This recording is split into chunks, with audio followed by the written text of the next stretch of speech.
Today's video for the next 15 minutes or so. Please welcome to the stage Adithi Kadle presenting the Excellence Task on South Asian Women.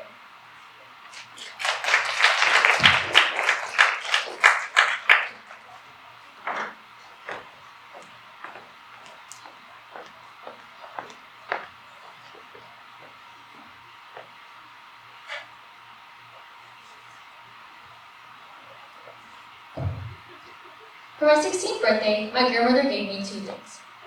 First, these gold earrings, and second, a single statement of advice. Wishes do not put food on the table.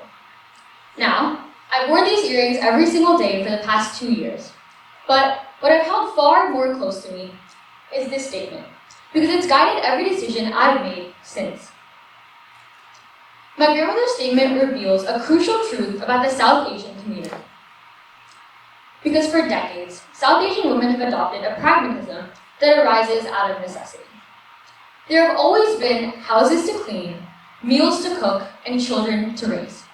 There has always been this unspoken understanding that community obligations rise above personal goals. And so, my grandmother's statement was given in good faith, because for her generation, it was true. Things like pursuing your own hobbies, pursuing your own passions, they didn't provide economic stability, and were therefore purposeless. Even as I've gone about senior year and have had conversations with my peers about what comes after high school, I returned to this feeling of guilt. My mother never had the opportunities that I've had, so who am I to desire more?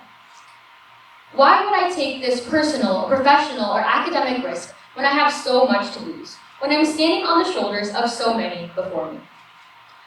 This sentiment is one that I've felt and I've heard around me from many. This guilt about wanting more than basic survival. But here is the thing. While relinquishing your dreams and your wishes to put food on the table may satisfy your literal hunger, many South Asian women have been left with a different kind of hunger. The kind that comes not from an unfed stomach, but from an unfed spirit. This brings me to the central thesis of my talk today, which is what I believe South Asian women are paying what I call the excellence tax. The idea that to achieve basic dignity and respect, you must earn it through your accomplishments rather than through your community. Now, we all agree that it would be outrageous if Chili's tried to charge you an extra $2 for being a woman, or if McDonald's tried to charge you an extra $5 for being African. So why do we allow this unspoken surcharge on individuals of marginalized communities who believe that they must be excellent just to be considered equal? One major origin of the excellence tax, I believe, is the model minority myth, which was introduced in 1961. The Southern Poverty Law Center states that under the model minority myth, Asian Americans are portrayed as polite, law-abiding citizens who achieve success in America through some combination of innate human talent and pulling themselves up by the bootstraps. Now, while this may seem beneficial, the model minority myth has served as both a cage and a shield. Because yes, while we're portrayed as successful, we're also forced to be eternally grateful. We are never allowed to complain, never allowed to question the systems that have brought us here today. At the very root of this pernicious argument is the idea that the perceived success of Asian Americans and the perceived failure of certain other ethnic groups like African Americans and Hispanics cannot be explained by the same racial hierarchy. This allows the oppressors to refuse to take accountability for the harm that racism has caused to all communities of color, albeit in very different ways.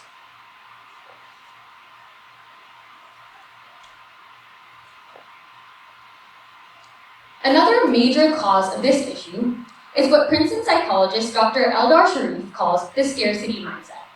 This is a psychological orientation that comes from a history of economic insecurity and colonial oppression. For many of us here today, that looks like the fact that our parents have sacrificed immensely to get you where you are today. They've left everything they've known to make it in an unfamiliar place. So yes, for them, The main priority was never self-fulfillment. It was never self-exploration. It genuinely was survival. And we did. For each and every one of you today, your parents have become good citizens. They've chosen a safe profession. They have, quote unquote, made their families proud. But for South Asian women of this generation, we stand at an intersection. Where do we go now? What was it all for? Do we stop at this basic idea of survival? Do we stop at attaining economic stability and go no further? Or do we choose to push forward? I believe the answer lies with the feminist movement, but not as it stands today. When I first discovered this issue, I looked for my answers in feminist theory. I read articles, I tried to write literature review, and I talked to major feminist organizations. But I found nothing but a lack of complete knowledge in the current feminist literature as it stands today, and when I talked to members of Congress as well as major feminist organizers, I found a sense of apathy, a sense of this doesn't affect me, and to be honest, there's not that many of you, so why would I care? Now, admittedly, the feminist movement has made immense strides for women's rights in the past several decades. But I asked the question, which women? South Asian women have been left behind by the modern feminist movement. And I believe that acknowledging this and taking strides to fix it is the key to dismantling this excellence tax. It starts first and foremost with the fact that for South Asian women, feminist empowerment is an impossible choice. We don't belong to the #MeToo girl boss movement that white feminists pioneered back in the 2010s. But we also don't have a clear space within the intersectional feminist movement as it stands. Because to be honest, we cannot relate to some of the struggles that African American, Indigenous, and Hispanic women who currently adopt the intersectional feminist movement share. We need to get comfortable talking about the things we're uncomfortable about.